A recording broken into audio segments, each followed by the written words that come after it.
então precisava achar um assunto que integrasse esses dois aspectos econômicos e técnicos do ponto de vista da engenharia elétrica.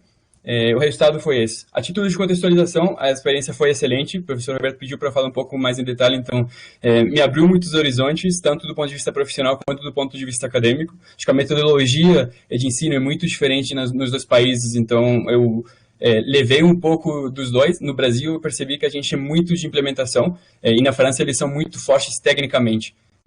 Então, a gente costuma a síndrome de cachorro vira-lata, né? Achar que tudo fora é melhor. Não. Os brasileiros, especialmente de dados federais, que tem uma approach mais para pesquisa, tem uma base muito forte de implementação, de colocar em prática o estudo técnico. E os franceses têm uma facilidade imensa com estudos teóricos, matemática pura e aplicada. Então, uma experiência ótima. Quem quiser saber um pouco mais, fica à vontade para entrar em contato. Indo especificamente para o projeto, deixa eu deixar na segunda tela para fica mais fácil para mim de visualizar o que eu estou apresentando, certo? Então, o meu projeto gira em torno do sistema elétrico de baixa inércia, certo?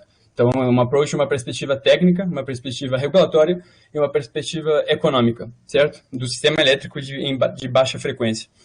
Então, uma pequena introdução, rapidamente, para contextualizar a motivação e o porquê desse projeto, correto? Então, atualmente os sistemas elétricos eles são dominados por máquinas síncronas, que produzem eletricidade em uma frequência constante, de 50 a 60 Hz, que varia em que região você se encontra. E as máquinas são o carro-chefe da rede elétrica. Estão interligadas por linhas de transmissão, que permitem transferência de energia para centros de carga, etc., muitas vezes localizados longe das fontes de produção. Um sistema linear, produzo, transmito, distribuo, consumo, certo? Essas máquinas elétricas elas operam em sincronismo. Eu talvez vou desligar a câmera, porque tá dando um pouco de delay, a minha internet pode ficar melhor assim. Ótimo. Então, a gente tem que essas máquinas, elas operam em sincronismo umas com as outras, e isso resulta em um torque, uma inércia, entre aspas, embutida, inerente, e a gente conhece essa inércia como torque de sincronização, certo? Ela ajuda a manter os geradores em sincronismo entre si, caso haja uma perturbação dentro de uma determinada faixa de operação.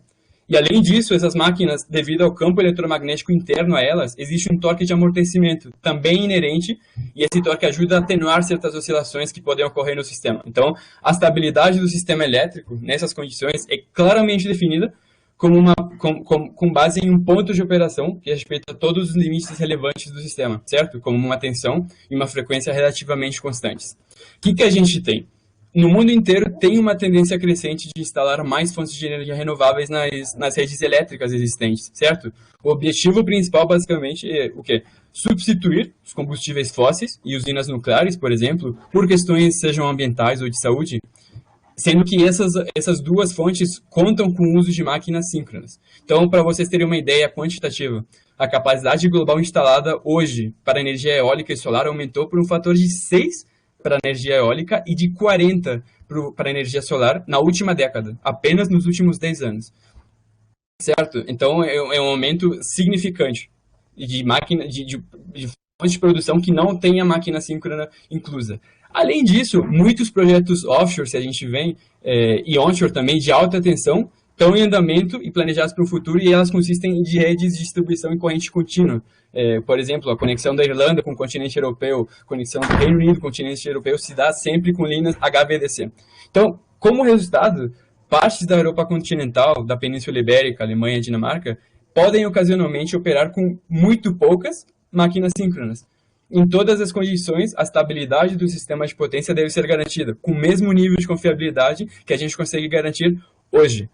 Então, nesse contexto, a gente entende o quê? O sistema elétrico europeu e mundial, mas principalmente na Europa, está prestes a passar por uma das mais importantes transformações de todos os tempos, certo? Então, esse trabalho foca nos impactos dessa transformação na frequência da rede elétrica europeia. E por isso procura, então, primeiro, explicar qual o papel do controle de frequência para a estabilidade, qual a ligação teórica e prática da frequência com a estabilidade do sistema, como a inércia do sistema está correlacionada com esse processo, como a transição de energia, então, para fontes cada vez mais renováveis e mais presentes, vai mudar a quantidade atual de inércia no sistema, E, finalmente, a gente discute soluções técnicas propostas na literatura e que a gente simulou para este novo contexto de baixa inércia no sistema elétrico, certo? A gente também faz uma cobertura de aspectos regulatórios no controle de frequência e soluções do ponto de vista econômico, de sistemas de mercado, propostas na literatura e também que a gente simulou para esse novo contexto de baixa inércia. Na parte final do projeto, nessa apresentação em específico, eu não entro muito em detalhe por falta de tempo, mas na apresentação, na monografia de TCC que está com o professor Maicon e que eu disponibilizo para todos vocês caso queiram, a gente discute também em detalhe o projeto Migrate, que é o projeto europeu que analisa esses impactos de alta penetração de dispositivos baseados em eletrônica de potência, e tem uma extensa livraria de base de estimulação em MATLAB e de estudos econômicos, certo? Feita essa introdução, essa motivação para o projeto, a gente aborda então a primeira parte do trabalho, que é o contexto do ponto de vista técnico, certo? Então, pronto.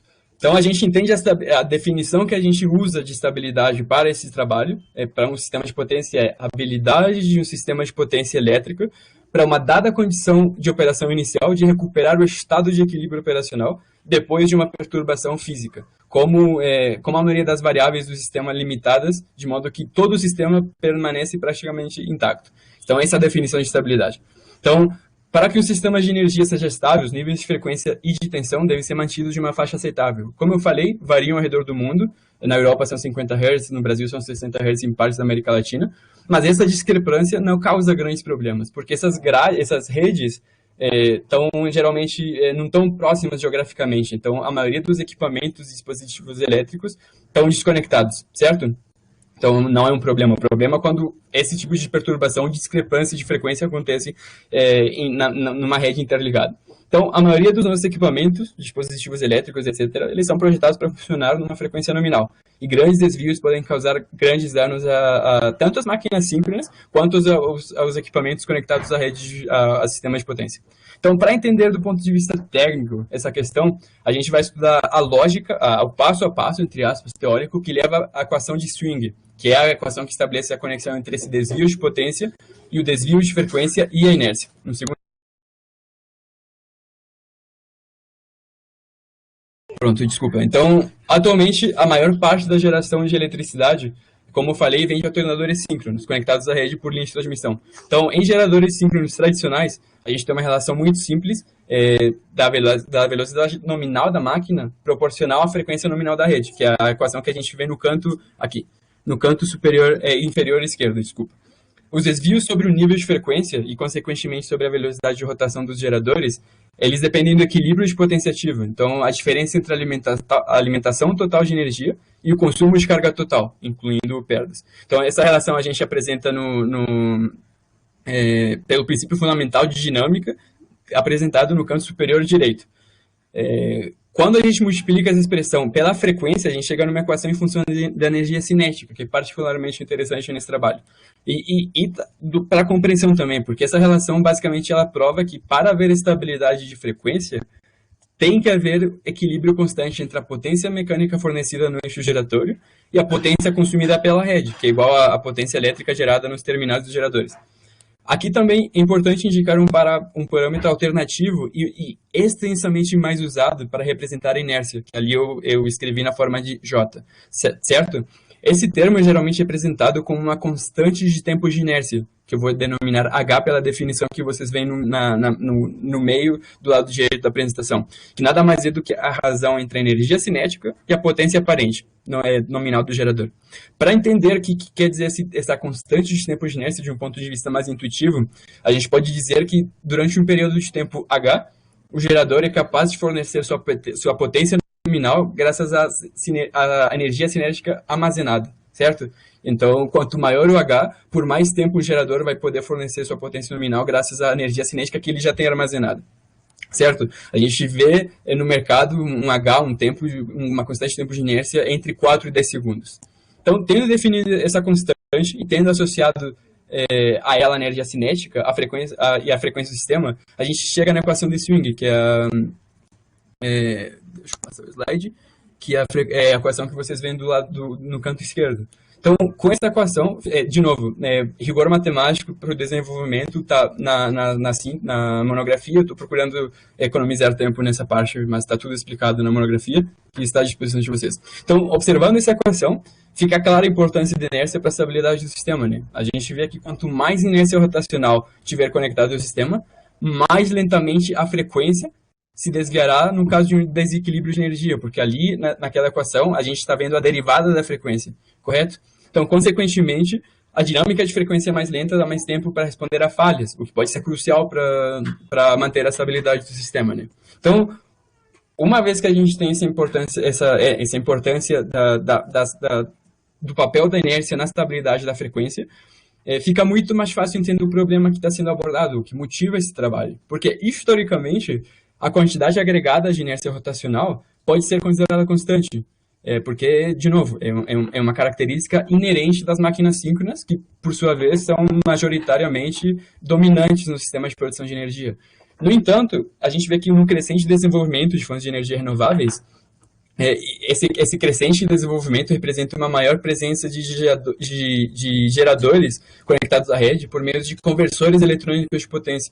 Então, a quantidade rotacional está sendo reduzida cada vez mais e se tornando muito versátil, muito variável no tempo. Então, a título de exemplo, de novo, de mercado real, a Alemanha, desde 2012, apresenta baixos níveis de inércia durante um período significativo. Então, o nível de inércia por falhas ou por desconexão, conexão de novas máquinas costuma variar, mas não muito. Desde 2012, a Alemanha vem apresentando mudanças para baixo por um período significativo. Então, a gente tem visto um H abaixo de 4 segundos, que é o mínimo, o padrão, por dizer assim, por 293 horas, que é quase 4% do tempo de operação das máquinas. Então, isso em 2012, a gente está em 2020. Então, é um problema que, principalmente na Europa, onde a inserção desse tipo de fonte é mais importante, é real, está acontecendo. Então, a gente entende a importância da inércia, entende a relação teórica, resta analisar estudos técnicos na literatura que estão buscando uma solução para esse problema. Então, tem diversas discussões em andamento e todas convergem basicamente para uma solução semelhante. Qual é essa solução? Para compensar a diminuição da inércia, que está acontecendo e é inevitável, é necessário aplicar um controle de frequência primário mais rápido, e para isso a gente precisa usar novas tecnologias que estão sendo introduzidas no sistema. Então, isso significa que o que esses estudos sugerem, basicamente, são formas de utilização de unidades de geração eólica fotovoltaica ou, sei lá, sistemas de armazenamento de bateria, maneiras para que eles possam compensar a perda de inércia rotacional, que, de novo, é inerente aos geradores síncronos, mas não é inerente a esse novo tipo de produção. Como essas fontes, evidentemente, não possuem turbinas girando, ou possuem, no caso da eólica, mas não na mesma velocidade da frequência, a ideia principal é desenvolver conversores de energia e, principalmente, mecanismos de controle de potência que proporcionem inércia virtual, criar uma inércia virtual. Usar essas novas fontes para responder aos desequilíbrios do sistema da mesma forma que os geradores síncronos agem atualmente, mas de uma maneira não inerente a elas, que seria através de métodos de controle. Então, para implementar esses mecanismos de controle, teria o desafio, por exemplo, de detectar esses desvios na rede e atuar sobre eles com essa inércia virtual. Então, essas discussões trazem grandes desenvolvimentos tecnológicos envolvendo esse tipo de tecnologia que teria que ser usado, mas também há uma preocupação, por dizer assim, um temor muito grande em relação às limitações que existiriam nessa tecnologia. Não só limitação de desenvolvimento tecnológico, mas... Então, por exemplo, a primeira limitação... Desculpa, gente, eu sou colombiano, às vezes sai um espanhol no meio da minha fala.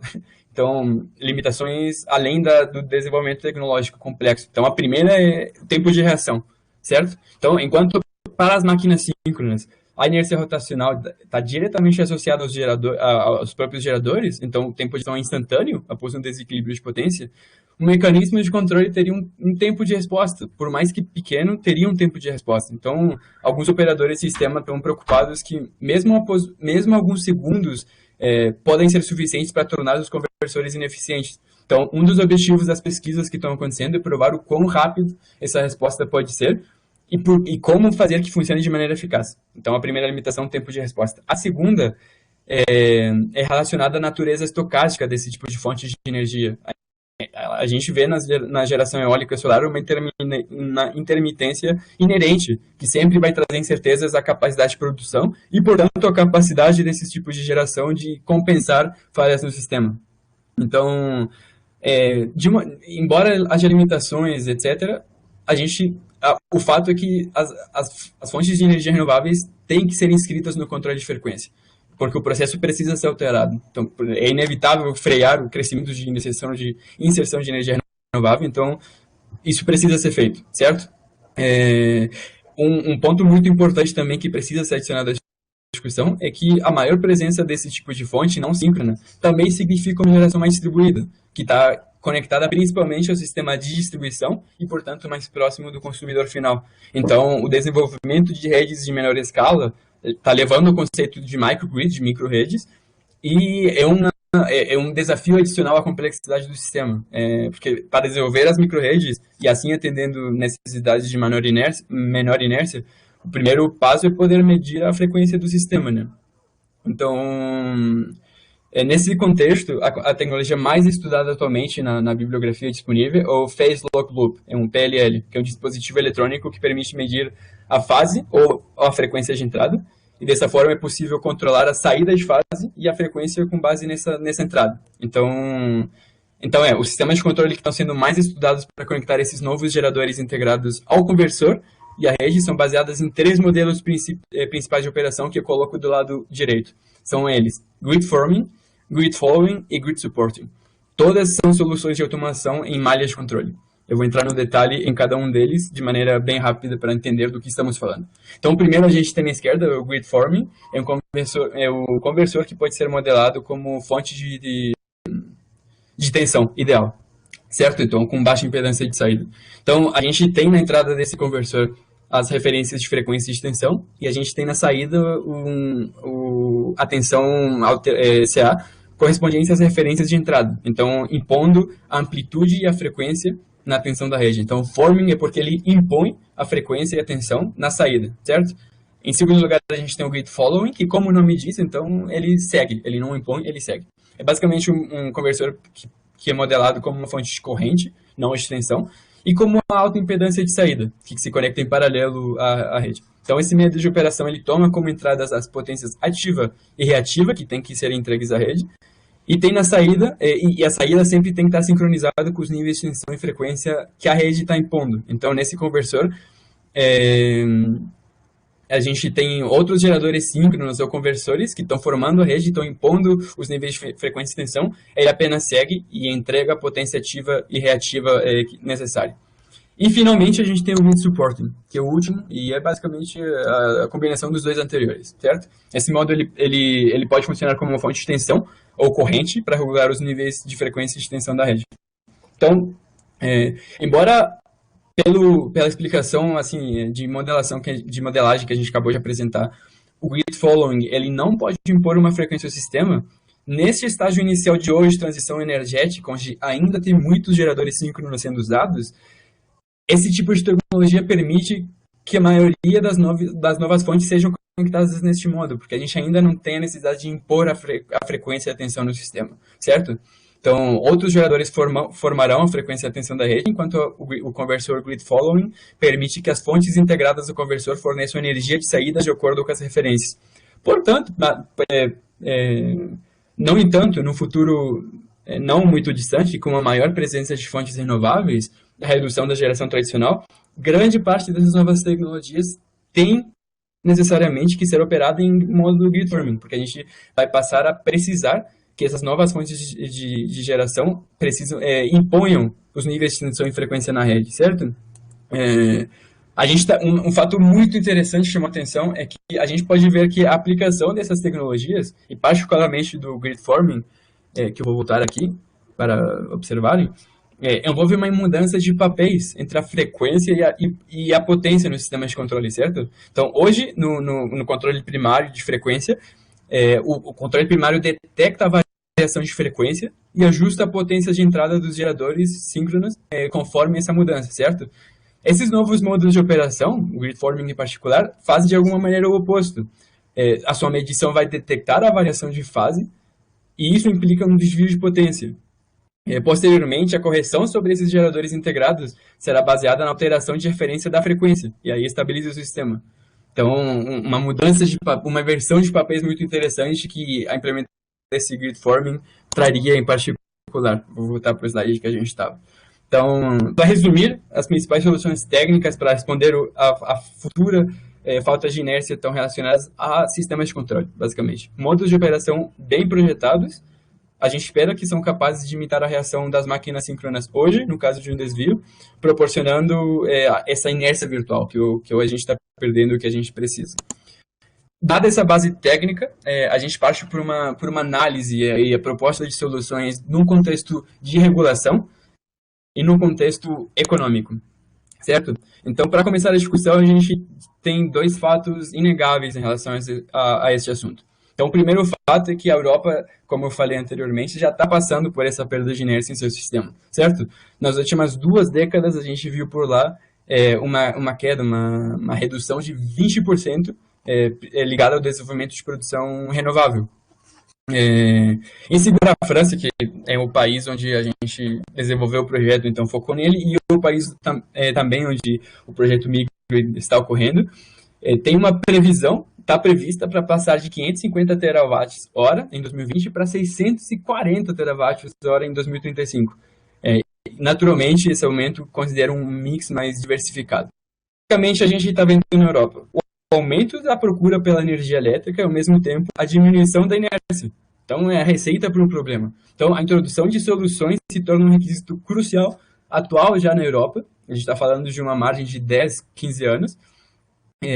Então, a introdução desse tipo é indispensável para manter a estabilidade do sistema. Uma maneira muito intuitiva de compreender a natureza econômica do problema, da baixa inércia, da queda na inércia no sistema, considerarmos a inércia um bem comum como a água, certo? Então, hoje, a grande quantidade de inércia disponível no sistema é absolutamente enorme. É mais do que suficiente para evitar as variações rápidas de frequência, quando há desequilíbrio entre produção e consumo. Então, estando o sistema europeu sincronizado, todo interligado, todos os utilizadores, seja consumidor, seja produtor, estão assegurados por essa inércia do sistema, que, de novo, é o bem comum. No passado e no presente, mas não muito distante, esse bem comum tem a vantagem de ser herdado naturalmente de unidades tradicionais de geração, nas máquinas síncronas, de novo. Então, é um bem comum extremamente abundante, o que significa, do ponto de vista econômico, que nenhum usuário tem que pagar por ele. A existência da inércia é benéfica para todos e é produzida e oferecida automaticamente e naturalmente, sem nenhum investimento adicional, como a água, de certa maneira, certo?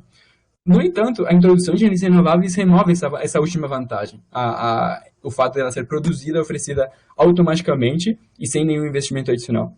Então, a gente tem que a inércia, esse bem comum, continua sendo benéfica e fortemente necessária, principalmente fortemente necessária para todos os atores, mas ela não é mais gratuita.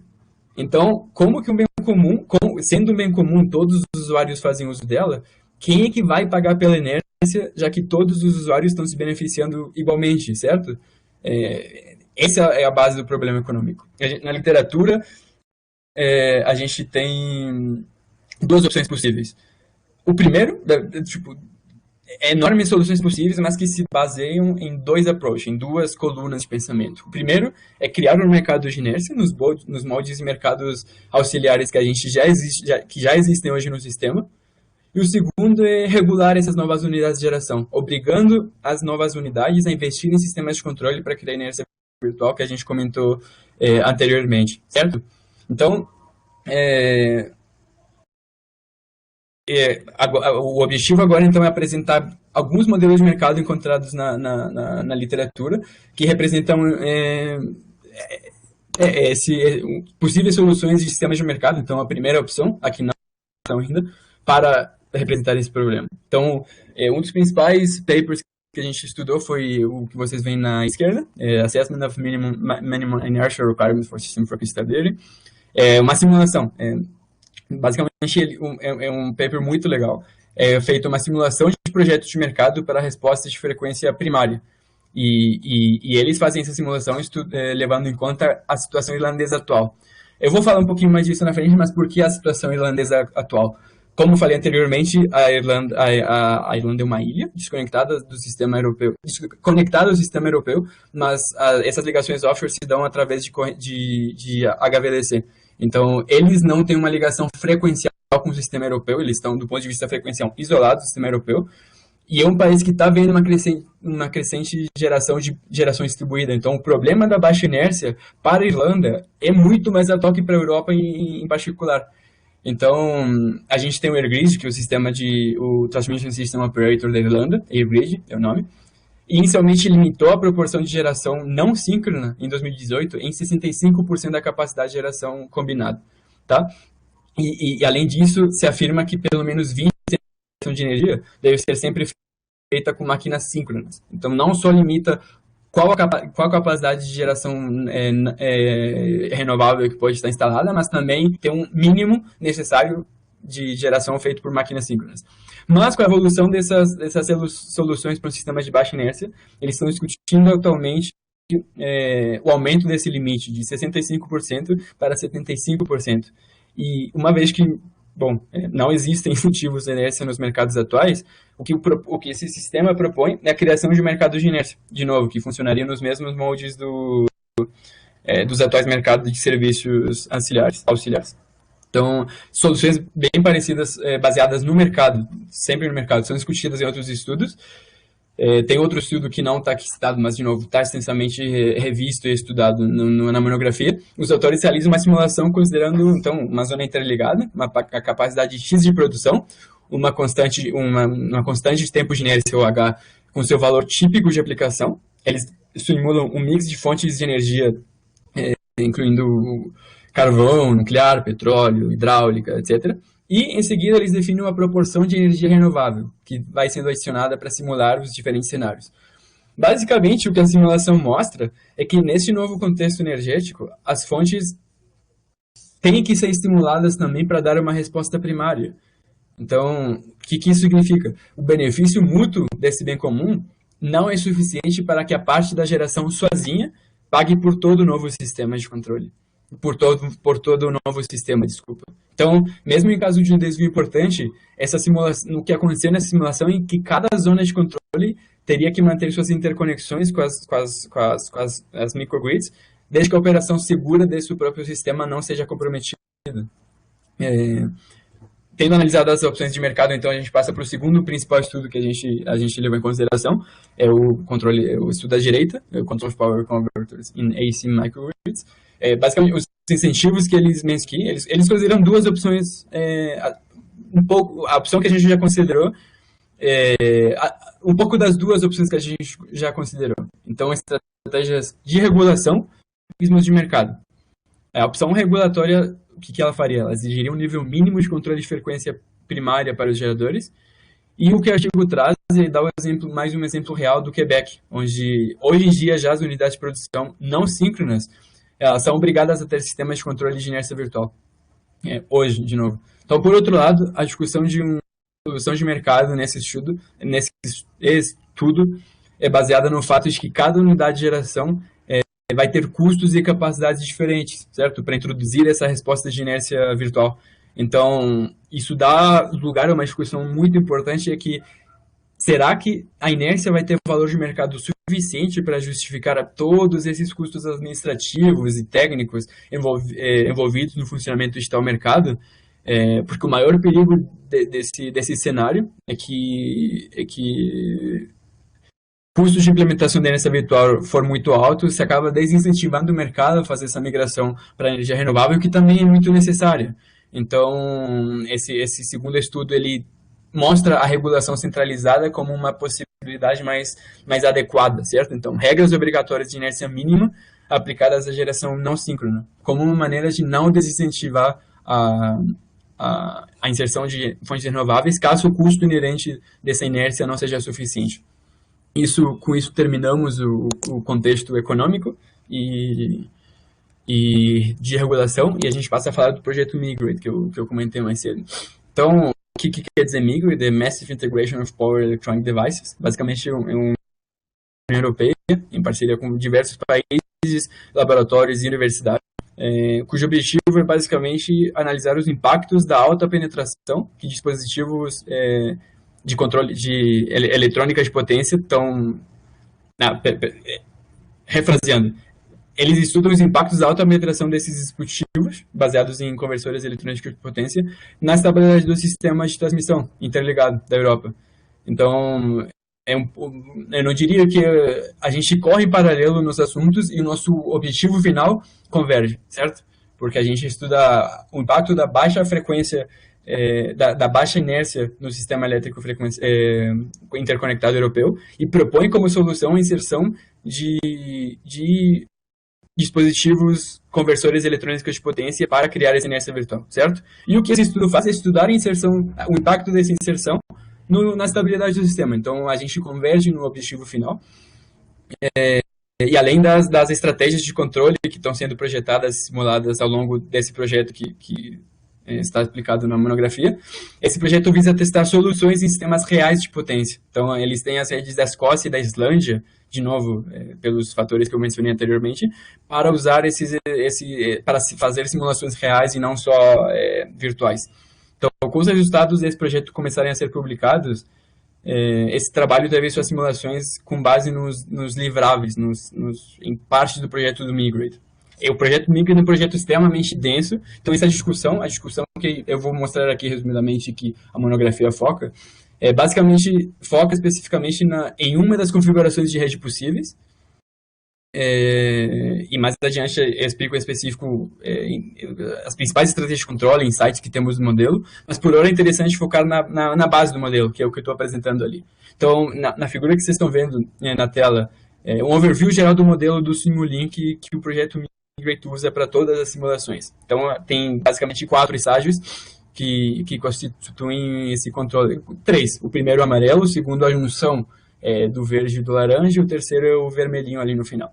Então, a gente foca no terceiro, mas eu vou explicar rapidamente os 3 para ter uma compreensão geral do projeto.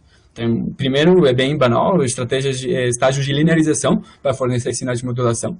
A gente tem um segundo modelo em laranja e verde, os loops de controle internos. Então, a gente encontra ali o controle de corrente, de tensão, que eles usam controladores PI em cascata. E, finalmente, o controle externo, certo? Que é o tópico principal da nossa discussão. Então, um fator interessante, em particular, sobre essa estrutura grid forming, como eu tinha mencionado anteriormente, é o controle de corrente. Visto que um ponto importante é que como essas tecnologias de energia renovável estão conectadas à rede por meio de componentes conversores eletrônicos de potência, a gente tem basicamente duas tecnologias que se surgem no mercado. Os conversores baseados em thyristores, que são chamados de LCC, Line Commuted Converter, e tem conversores baseados em IGBT, certo? São os VSC, Voltage Source Converter.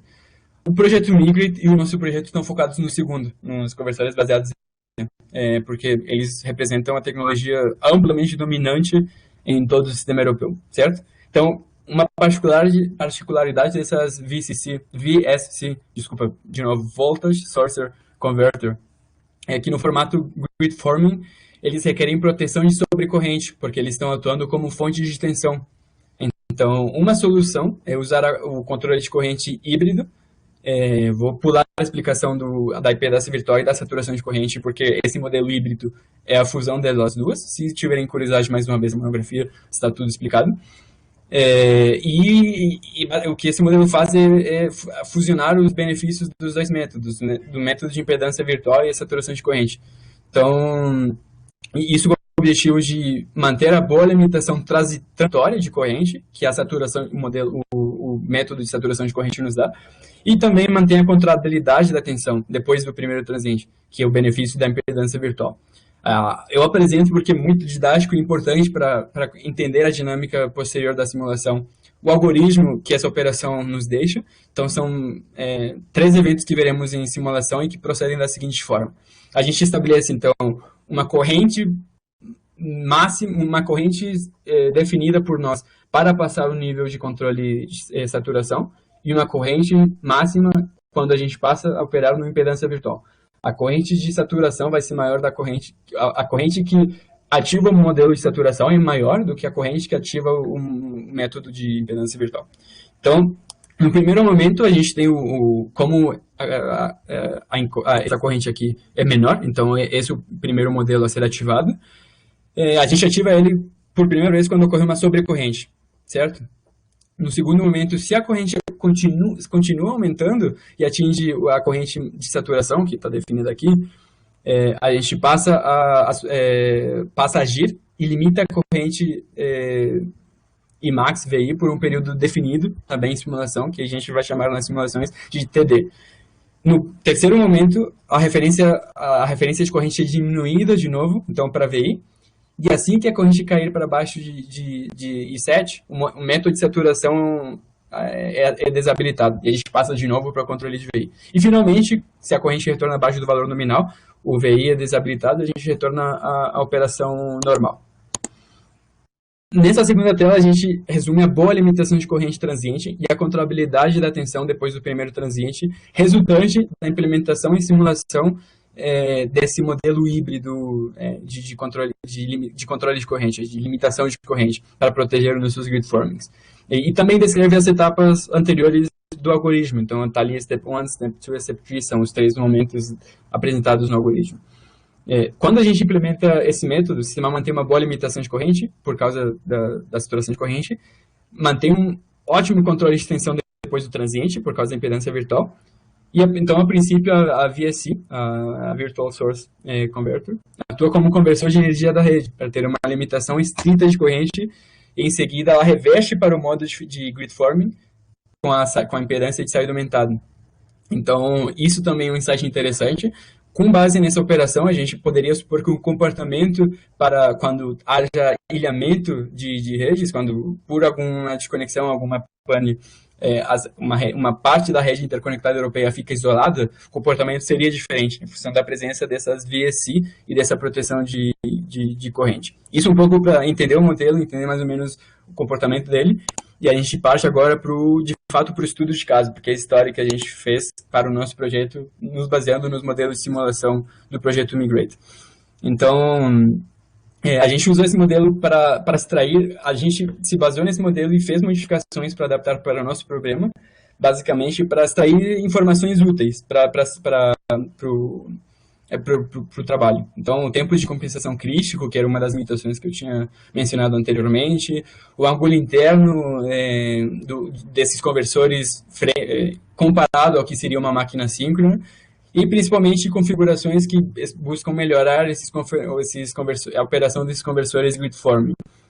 Então, a gente usa o test case que vai chamar de 2A1, certo? Basicamente, uma falha de curto-circuito trifásico que ocorre em uma das linhas de transmissão que vocês estão vendo do lado direito no tempo de 1,5 segundos. Essa falha é eliminada pela desconexão dessa linha depois de 150 milissegundos da falha. E então a gente, fazendo essa simulação, verifica o desempenho das estratégias de controle para um conversor grid forming em caso de falhas, certo? Aqui um pouco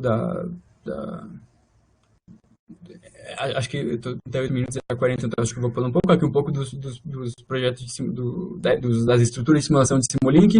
Então a gente está muito pequeno para mim. A gente tem aqui a Volta Source Converter, a gente tem a simulação das linhas, a máquina síncrona e a carga, aqui o overview geral do projeto. Resultados, então, de novo, o modelo de operação muito similar ao que a gente viu e são explicados pelos estágios o algoritmo de controle que a gente apresentou mais tarde. À esquerda são testes feitos com uma fonte de energia infinita, certo? Então, no mundo ideal. E aqui são testes feitos colocando uma máquina síncrona no sistema, para o modelo real. Então, a gente percebe que aqui, deixa eu crescer porque não estou vendo muito, do ponto esquerdo, a gente consegue a estabilidade de frequência no segundo 2, lembrando que a falha acontece no 1.5, então, ótimo, é uma performance excelente. Quando a gente está no mundo real, com uma máquina síncrona sendo simulada no sistema, a gente vê que a correção de frequência se dá de maneira menos abrupta. Entra em níveis aceitos hoje em dia, um pouco depois do segundo 2.3, 2.2 talvez, mas ainda abaixo da constante de tempo de inércia, que é o fator principal, né? Então, que a gente falou que era 4. Basicamente, o que a gente vê aqui é que se essa diminuição fosse maior do que 4 segundos, seria maior a constante de tempo de inércia, que, de novo, é o tempo no qual uma máquina síncrona consegue fornecer, impor a potência necessária com a energia cinética armazenada. Então, não sendo maior a 4 segundos, 2, 4 segundos esse retorno depois da falha, a gente está em sistema de operação ainda estável. Aqui, tem muita simulação feita, infelizmente não consigo entrar no detalhe de todos, mas, mais uma vez, na monografia está tudo, muito interessante, muito útil para entender diversos fatores de tempo crítico, de ângulo interno, etc. Então, já partindo para a conclusão do trabalho, um resumo e contexto geral. Então, no primeiro momento, a gente estabeleceu o contexto do problema, as motivações do trabalho, para entrar a entender o papel da frequência, do controle de frequência para a estabilidade do sistema, sendo a inércia do sistema relacionada a esse processo, como então entender do ponto de vista técnico como a transição de energia está mudando a quantidade de inércia e como isso afeta o sistema, porque é necessário. E, finalmente, a gente, nesse primeiro e segundo momentos, discute soluções técnicas propostas pela literatura e apresenta principais soluções técnicas apresentadas na literatura para solucionar esse problema. Basicamente, sistemas de controle. No terceiro momento, a gente aborda a questão de gestão de frequência, do ponto de vista econômico e regulatório, fornece conceitos econômicos básicos para entender a necessidade de inércia e discute soluções de mercado regulatórias para como aconteceria a dinâmica entre os principais players do sistema, consumidor, produtor, em um cenário inevitável em que a inércia disponível no sistema não será mais gratuita, mas ainda extremamente necessária e mais escassa. No quarto e no quinto, a gente foca no projeto Migrate, certo? Entender o controle, entender o projeto, entender as motivações, entender a simulação que foi feita e criar, a partir desse modelo, estudos de caso que, felizmente, foram adicionados ao modelo íntegro do projeto de pesquisa Migrate europeu para criar o valor para o modelo e também para o nosso projeto. A sexta parte eu não coloquei, na verdade, nessa apresentação, que é outros casos de uso, não do modelo Migrate, mas para casos síncronos tradicionais. Ia ficar muito extenso, eu acabei tirando. Para resumir os resultados que a gente tem, as conclusões e os resultados que a gente tem desse grande resumo que eu acabo de fazer. Então, eu dividiria em 4 pontos principais a serem levados para casa, por assim dizer. Primeiro, que a forte penetração desses novos meios de produção induz a introdução de mais dispositivos de eletrônica de potência no sistema de abastecimento, certo? E essa integração leva à desconexão das máquinas síncronas e vai alterar, mas já está alterando os fundamentos de operação e controle no sistema atual. Então, no caso de um sistema de alta integração à eletrônica de potência, alguns conversores devem atuar como fontes de tensão, então grid forming, porque eles precisam impor a frequência e a tensão referências na rede. E o insight desse ponto esses conversores requerem desenvolvimento de leis de controle complexas, a fim de permitir uma operação estável contra perturbações. Então, um desafio maior que garante o sucesso ou não, já que do ponto de vista técnico a gente vê nesse projeto que é viável. Então, o desafio é as leis de controle complexas que têm que ser implementadas para que, uma vez que o sistema pode manter a estabilidade, para que opere em um tempo eficiente, então detecte a perturbação em um tempo suficientemente pequeno e tenha uma saída relacionada a essa detecção suficientemente rápida também para operar de maneira similar ao que a gente tem hoje. Esse seria o primeiro grande insight. O segundo é que o comportamento dessas VSC, as Virtual Source Converters, está intimamente ligado, de novo, às leis e estruturas de controle escolhidas. Então, a estrutura Grid Forming ou Grid Supporting podem fornecer funcionalidade semelhante em compartilhamento de carga ou controle de frequência à rede. É apenas uma questão de estrutura de controle. Mas a principal diferença é o comportamento dinâmico e, mais particularmente, para os transientes rápidos. Eu menciono o Grid Forming e o Grid Supporting aqui porque são as duas únicas configurações que permitem impor a frequência e o nível de tensão referências para o sistema.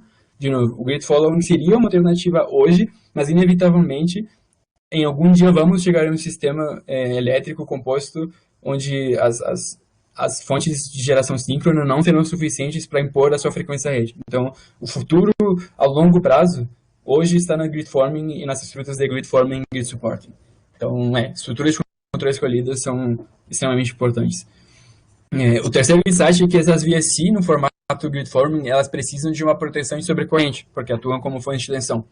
Então, a solução que a gente encontra é o sistema de controle de limitação de corrente híbrido, para permitir a fusão desses ambos métodos, e implementando esse método a gente tem muitos benefícios, uma boa limitação de corrente transiente, uma boa capacidade de controle de tensão depois do primeiro transiente, e etc. Então, a princípio, essa VSC atua como um conversor de energia, tendo uma limitação restrita de corrente, em seguida ela reverte o seu modo para grid forming, com impedância de saída aumentada. Isso quer dizer um funcionamento diferente a como a rede vai se comportar em situações de ilhamento. Então, um insight legal para levar.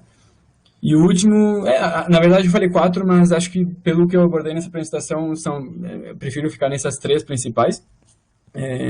Maneiras de melhorar o trabalho futuro. Esse foi trabalho de 1 ano, um pouco menos, que teve muitas limitações em função da pandemia. A gente começou em setembro e a implementação que a gente vai ter em laboratório não pode ocorrer porque todos os laboratórios na França foram fechados. Então a gente se restringiu à simulação no MATLAB. Futuros trabalhos é que, assim, o modelo de MATLAB, Simulink no Migrate, ele oferece vários graus de liberdade da rede, certo? Número de cores, tipo de controlador, etc. Então, durante esse trabalho, a gente focou no case 2-1. Alô, estão me ouvindo? Me apareceu que eu estou tendo um problema de conexão. Estamos te ouvindo bem. Ótimo, perfeito. Então, a gente focou nesse sistema mais básico, por dizer assim, que é 2. São 2 linhas de transmissão, uma fonte e uma carga. Um único conversor VSC em modelo grid forming, porque a partir da base a gente consegue um entendimento maior, mas o projeto de MATLAB do Migrate oferece muitos graus de liberdade em relação ao número de conversores, etc. Um caso em particular que a gente ficou tentado a continuar o trabalho é o case 3-2. Então, da mesma maneira que 2-1, quer dizer 2 linhas de transmissão, um conversor, 3-2 quer dizer 3 linhas de transmissão, então um triângulo, para quem quiser imaginar, com 2 linhas de transmissão conectando cada um. E 3 máquinas síncronas. Seria uma simulação extremamente rica e reveladora. Além disso, o projeto também oferece liberdade em relação ao tipo de controlador que seria usado. Então, a gente poderia fazer alguns testes com Drip Control, ou DVOC, ou Match, não fez, mas seriam potenciais futuros projetos para continuar a investigação. Que sendo uma discussão tão recente e necessária, acredito que serão feitas no futuro ou podem já estar sendo feitas pelos professores orientadores que auxiliaram a orientar esse trabalho. E tendo feito isso, eu acabei a minha apresentação, o professor Maicon e Roberto, não sei se vocês querem que eu fique a apresentação, eu fecho para mostrar a câmera. Quem tiver também nos ouvintes perguntas específicas em relação ao que foi apresentado, por favor, fiquem à vontade.